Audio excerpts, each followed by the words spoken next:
नमस्कार, स्वागत है आपका डायलॉगस में।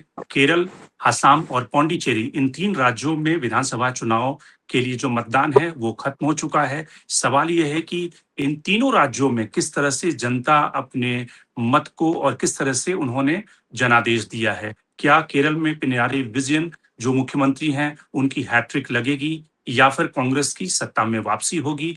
असम में हिमंता बिस्वा शर्मा क्या अपनी सत्ता, अपनी गद्दी बचा पाएँगे? या कांग्रेस ने जो लास्ट मोमेंट पे वहां पे एलिगेशन लगाए सीएम के ऊपर कि उन्होंने उनकी पत्नी के 3 पासपोर्ट हैं, उसका भी कोई इम्पैक्ट होगा।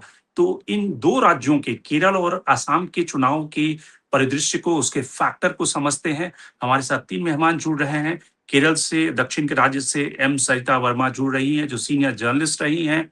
साथ ही हमारे साथ आसाम से ध्रुवा प्रतिम शर्मा जो कि प्रोफेसर हैं गुवाहाटी यूनिवर्सिटी में पॉलिटिकल साइंस के, वो जुड़ रहे हैं। और साथ ही सजल नाग साहब जुड़ रहे हैं जो हिस्टोरियन हैं, जो प्रोफेसर हैं गुवाहाटी की यूनिवर्सिटी में। लेकिन शुरुआत करते हैं सबसे पहले केरल से। Ma'am, how do you see how electorate and voters of Kerala और Keralam now has voted in Kerala, and what trend you are seeing, what trend you are watching?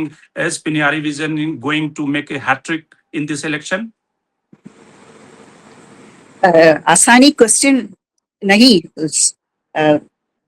Sorry for answering in English because Hindi को respect है, इसलिए है. Actually, the poll is in election is in progress now. There are only 2 hours left for the poll to wind up. Your question is on the trend. It seems easy. It seems an easy question, but it's not when it comes to Kerala. Kerala, as you know, has had historically a revolving door system between the Congress-led UDF and the CPM-led LDF fronts, between the two fronts, except for the 2021 elections, and that was only for exceptional reasons, like in the Pinarayi Vijayan, the LDF chief minister, had a term from 2016. And it was in the 2016 to 2021 period during his tenure that natural calamities, like one is natural, the flood happened, the Kerala flood happened, and then of course the COVID calamity happened. And Pinarayi was he was a good crisis manager, and he gave confidence to the electorate at that time, and that is probably the one reason where it wavered from its usual habit of ding-donging between UDF and LDF. So, but this time, although one would naturally say by a statistical observation that UDF would spontaneously come back, but then it's not quite easy because there are several factors working. What I was saying is that actually there is a tie situation. There is because of several factors. One factor is that although one would feel that it is now the UDF government's turn to come in. On one hand, the government has been doing very good service on the welfare front, and also on the development front, bridges, and also bridges, buildings, the renovation of school buildings, old school buildings, hospitals. On health and education, the Kerala government has been doing very well. So this has given a certain amount of development confidence to the people. But at the same time, there are also issues of democracy, and there are also issues of the ruling front having divisive features. CPM has problem within its party, unlike traditionally, CPM has been known as a monolithic party which works like a clockwork during every elections, and its cadres are immediately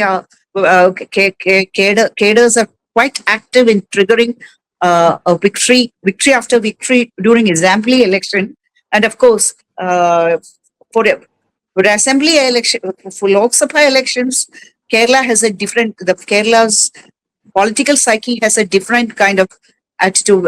It's a different ball game because the state considers state is not quite quite doesn't have is all quite averse to uh, the entry of BJP, probably because of its traditional secular features and also because of the presence of minorities.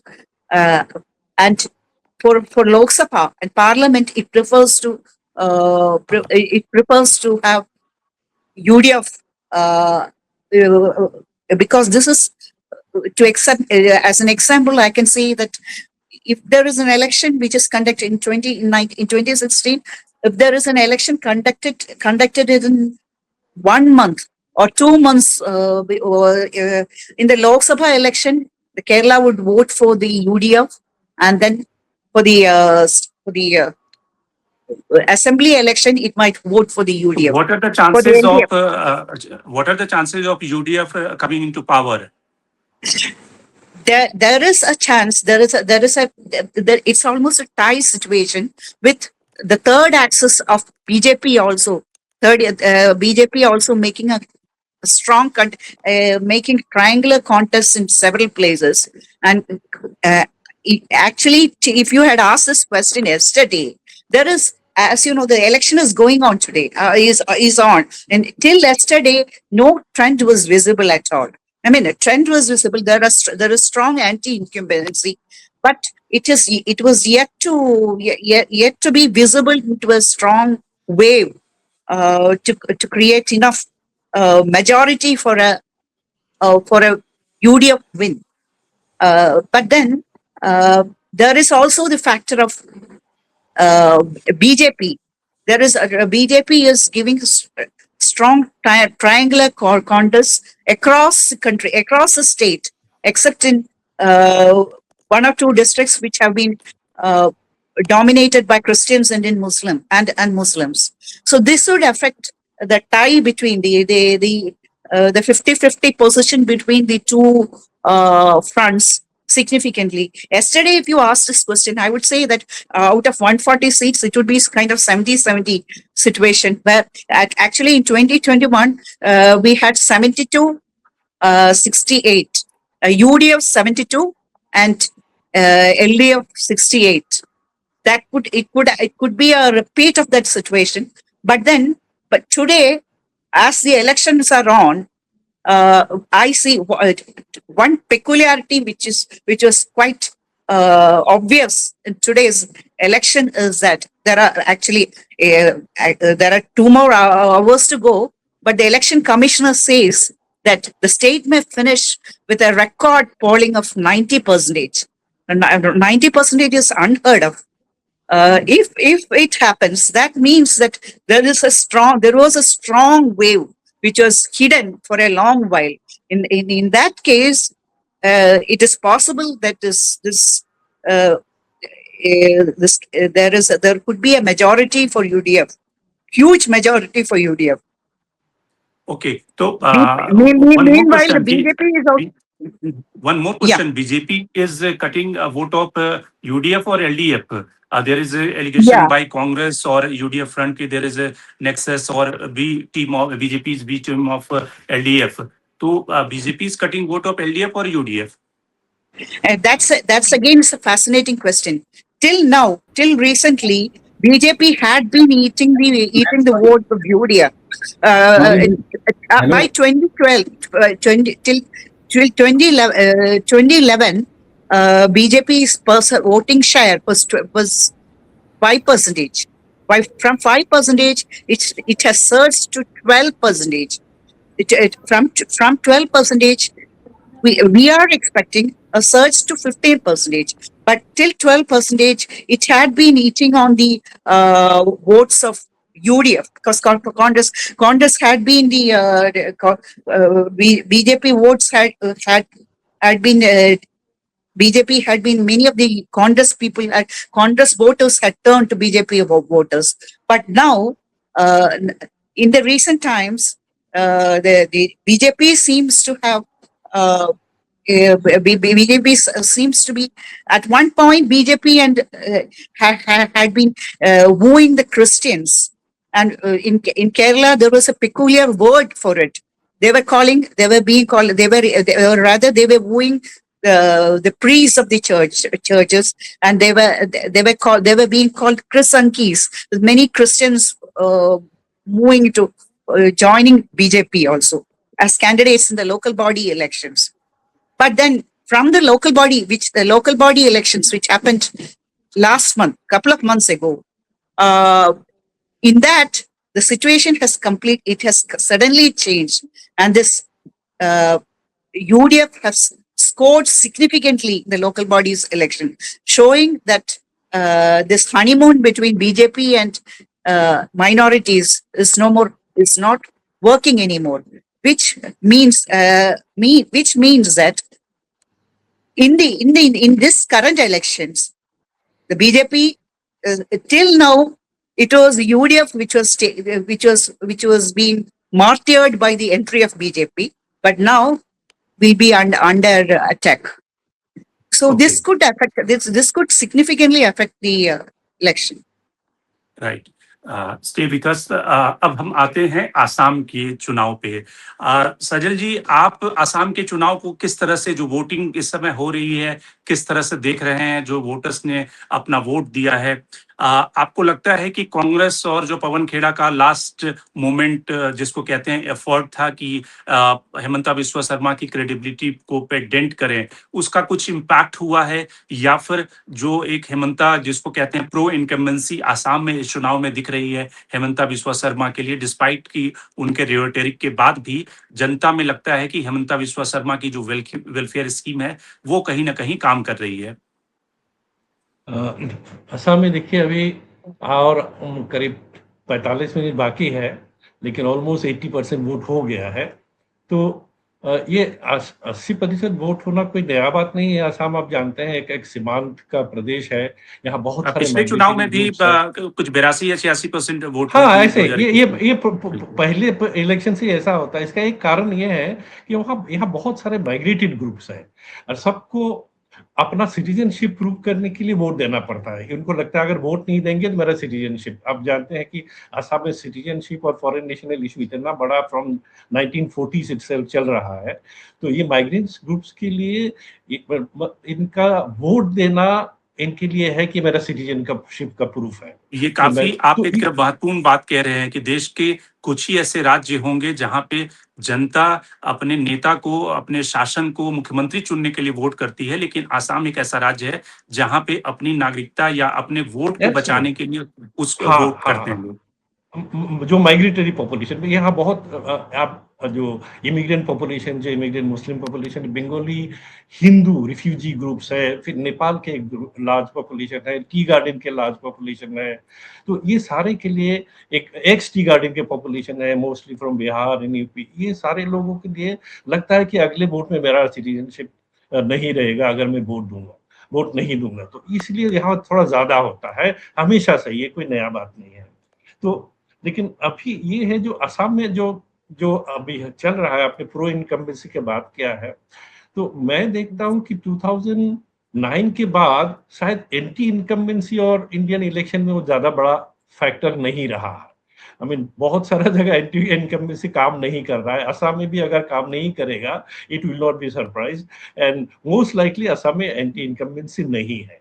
अब ये बात है कि कांग्रेस जो एकमात्र opposition party है, उनके जो कुछ राइज ऑफ दौल और कुछ एलिस के साथ, ये कुछ लोगों पे, कुछ जगहों पे अच्छा काम करेंगे एंड बहुत सरप्राइजिंग रिजल्ट आएगा बराक वैली में और पहाड़ी इलाके में, डिमा हसाव एंड कार्बी आंगलोंग में एंड अपर असम के कुछ एरिया में। जो बट ये जो सरप्राइज रिजल्ट आएगा, ये 1-2 कॉन्स्टिट्यूंसी में आएगा। इससे बहुत ज्यादा सीट में बहुत ज्यादा फर्क, कांग्रेस का इजाफा हो सकता है, लेकिन बीजेपी का कम शायद नहीं हो, उनको मेजॉरिटी जैसे तैसे आ जाएगी। ये मेरा अनुमान है जो मैं घूम के इसकी देख वजह रहा हूँ। इसकी वजह आपको क्या लगती है? इसके पीछे के कारण क्या लगते हैं? कांग्रेस की जो पूरे देश में प्रॉब्लम है, वही प्रॉब्लम आसाम में भी है कि वहाँ पे बिल्कुल। जो फैक्शनलिज्म है, अलग-अलग गुट हैं, वो रिसोर्स मोबिलाइज़ नहीं कर पाते। यानी कि एक ऐसी पार्टी से जो बीजेपी पावर में है, वो इतने रिसोर्स के साथ चुनाव में उतरती उतरती है, ऐसे यूनाइट होकर चट्टान की तरह उतरती है।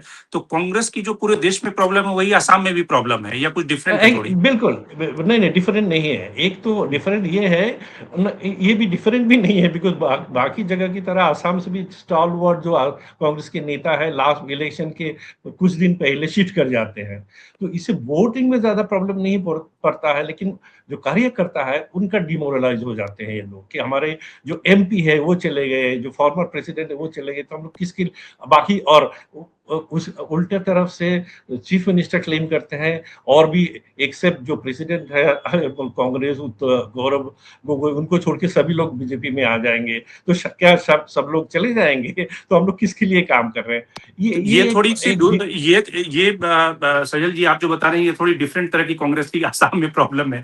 जो प्रॉब्लम हाँ कांग्रेस की उन राज्यों में है जैसे गुजरात में है या फिर बिहार में भी है कि जो रूलिंग पार्टी बहुत लंबे समय तक सत्ता में रहती है, तो उसके हाँ ज्यादातर जो अपोजिशन के पार्टी होते हैं उसमें उसके लोग इन्फॉर्मर हो जाते हैं या पेरोल पे होते हैं कि दोनों की सेटिंग से चलता है। तो इसलिए कांग्रेस में जो आसाम में प्रॉब्लम है, या राहुल गांधी ने एक बार गुजरात में कहा भी था कि भाई आप लोग बीजेपी के साथ सेटिंग करके पार्टी में जिसको रहना है वो पार्टी छोड़कर चला जाए।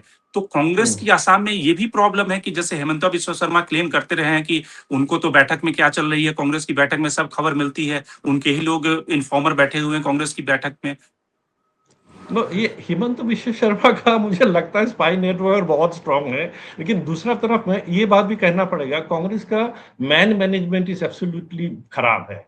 जो लीडर्स जो चाहते हैं प्रोमिनेंट लीडर जो बच गए हैं, वो जो चाहते हैं हाईकमांड वैसे काम नहीं करता है। जैसे कि प्रद्योत बोरदोलोई को खफा कर दिया, भुवन बोरा को खफा कर दिया, उनके वो चले गए खफा होकर, उनको मना के लाने का भी कोई कोशिश नहीं किया गया।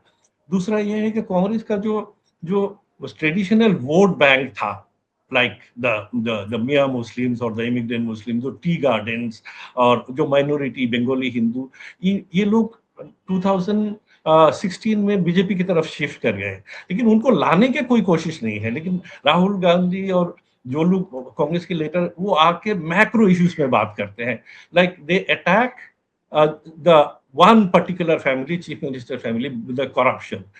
वो ठीक है, लेकिन ये नहीं कहते कि बीजेपी जो क्लेम कर रहा है डेवलपमेंट और इंसेंटिव और फाइनेंशियल, उसके ऑल्टरनेटिव हम क्या देंगे? अगर हम वो मैक्रो इश्यूज में बात करने से लोगों को अपील नहीं होता। लोगों को वही अपील होता है जो यहाँ आसुनी पॉलिटिक्स बोला जाता है असम में, जो ये रिक्रूट जो छोटा छोटा दिया जाता है महिलाओं को 1500 रुपया महीना, फिर लाखपति दीदी, फिर जस्ट बिहू का पहले 9,000 रुपया जो बिहार में इन लोगों ने एक्सपेरिमेंट किया था, that is very very successful. वो आई मीन हेमंत बिस्वा शर्मा जब जाते हैं, he is treated like a star by the female voter. So ये जो ब्लॉक्स थे, कांग्रेस का ब्लॉक वोटिंग बैंक्स थे, इसके ये तो गए ही है, एक नया वोट बैंक शुरू हो गया बीजेपी के लिए, इट इज द महिला वोट बैंक। तो इस ये सब के वजह से कांग्रेस कोप नहीं कर पा रहा है। कांग्रेस तो दिखाई देता है उन भी बिफोर द इलेक्शन सारे साल 5 साल उनको दिखाई नहीं दिया स्कोबिल के लिए। यही मेरा एनालिसिस है कि थ्रू आउट द 5 साल के लिए हेमंत बिस्वा शर्मा ने कहा है कि कांग्रेस तो 2026 के लिए लड़ नहीं रहा है, वो 2029 के लिए लड़ रहा है। काफी हद तक यही सही है। अभी जो फाइट ओके, हो रहा है कांग्रेस का तरफ से वो 26 के लिए शायद नहीं है, बिकॉज उनका उस तरह का ना ऑर्गेनाइजेशन का स्ट्रेंथ है, ना ग्रास रूट वर्कर है, ऊपर से लीडर छोड़ के जा रहे हैं वर्कर्स को डिमोरलाइज करने के लिए।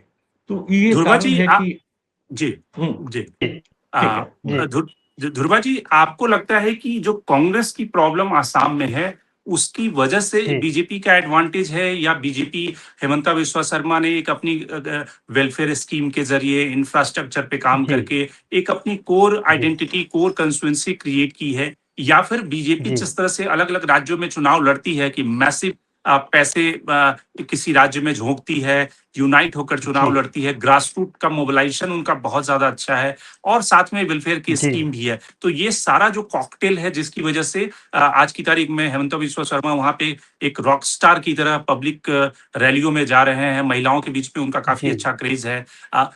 तो बीजेपी की जी स्ट्रेंथ क्या है, कांग्रेस की वीकनेस क्या है, या कांग्रेस का स्ट्रेंथ क्या है? जी, असल में असम या पूरे नॉर्थ ईस्ट जो है ना, वो पहले कांग्रेस का स्ट्रॉन्ग होल्ड हुआ करता था। पूरे इंडिया में ये माना जाता था कि कहीं और कांग्रेस की हार होती है कोई बात नहीं, लेकिन नॉर्थ ईस्ट में कांग्रेस ही कांग्रेस है। तो ये एक तरह से एक गढ़ बन गया था, और आसाम में खास करके कांग्रेस ने बहुत अच्छा एक वोट बैंक कहे तो, या बहुत लॉयल सपोर्ट मिल गया था उन लोगों को कई कम्युनिटीज के में। और 2011 का अगर हम लोग रिजल्ट देखें तो वहां कांग्रेस बहुत आगे, उम्मीद से भी आगे चले गए थे। लेकिन उसके बाद जब से, इसमें यह कहना पड़ेगा कि कांग्रेस ने सिर्फ एक या दो समुदाय पे डिपेंड नहीं किया था। पहले यह था कि कांग्रेस चाय बागान के वर्कर्स और जो इमिग्रेंट मुस्लिम्स है उन पर डिपेंडेंट थे, लेकिन 2001 से 2011 तक खास करके ये कई समुदायों के बीच, यहाँ तक कि असमिया ब्राह्मण जो समुदाय है ये लोग भी कांग्रेस को वोट देने लगे। ये बहुत एक ब्रॉड बेस्ड पार्टी बन गया था, और इसके पीछे एक जो जोड़ी बन गई थी हिमंत बिस्वा शर्मा और तरुण गोगोई के, ये बहुत कामयाब रहा। और लेकिन 2012 के बाद जो मतलब एक टेंशन सा, तनाव आ गया था तरुण गोगोई और हिमंत बिस्वा शर्मा के बीच। उसके बाद 2016 15-16 के बीच एकदम हिमंत बिस्वा शर्मा छोड़ के चले आए। तो जब हिमंत बिस्वा शर्मा चले आए बीजेपी में, तो कुछ लोग तो उनके साथ आ गए कांग्रेस से, और कुछ लोग रह गए हैं, और आज भी है मेरे ख्याल से, जो उनको ये सब जो कांग्रेस के अंदरूनी खबर है वो सब पहुंचाते हैं। और आज अगर गौरव गोगोई अगर बोल देते हैं कि जो हिमंत बिस्वा शर्मा के साथ है वो कांग्रेस छोड़ दे, तो आपको पता चलेगा कि सिर्फ गौरव गोगोई कांग्रेस में है, बाकी सब चले गए हैं।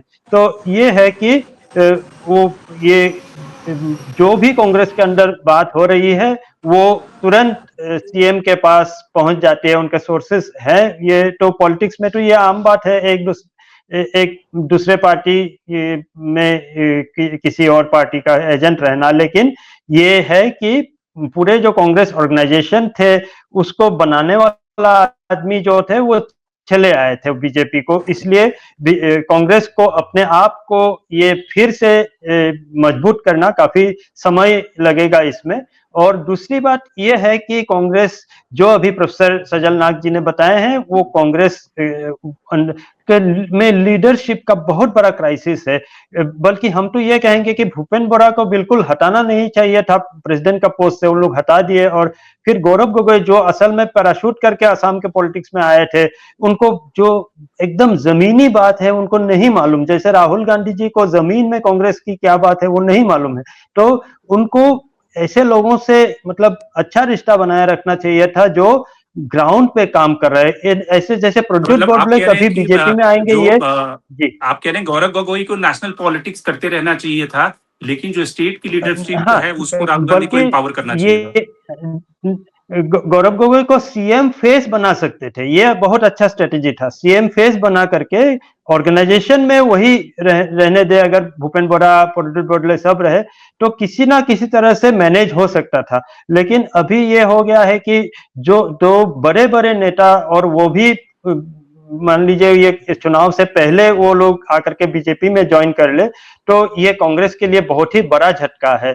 और दूसरी बात यह है कि पिछले 10 सालों से बीजेपी ने इतना काम किया है लोगों के बीच, खास करके डायरेक्ट बेनिफिशियरी ट्रांसफर जो पैसा देते हैं उसका बहुत बड़ा असर रहा है। दूसरी बात यह है कि बिजली, सड़क, पानी, और खास करके सड़क में इन लोगों का योगदान बहुत बड़ा रहा है। इसलिए ये सब काम कर जाता है। और जो अगर हम लोग ओपोजिशन को देखें तो कांग्रेस को छोड़ करके बाकी सब पार्टी तो थोड़ा ना थोड़ा काम कर रहे हैं। खास करके राइजोर दल करके जो पार्टी है, छोटी सी पार्टी है, उसका कोई ऑर्गेनाइजेशन भी इतना नहीं है, लेकिन वो लोग काम किए हैं। लेकिन कांग्रेस ने पिछले 5 साल में, पिछले 10 साल में कोई भी काम नहीं किए हैं। वो लोग अपने बीच इतनी लड़ाई करते हैं, तो उसके वजह से पूरा ऑर्गेनाइजेशन सफर करते हैं, जो ग्रास रूट वर्कर है पूरा डिमोरलाइज हो जाते हैं।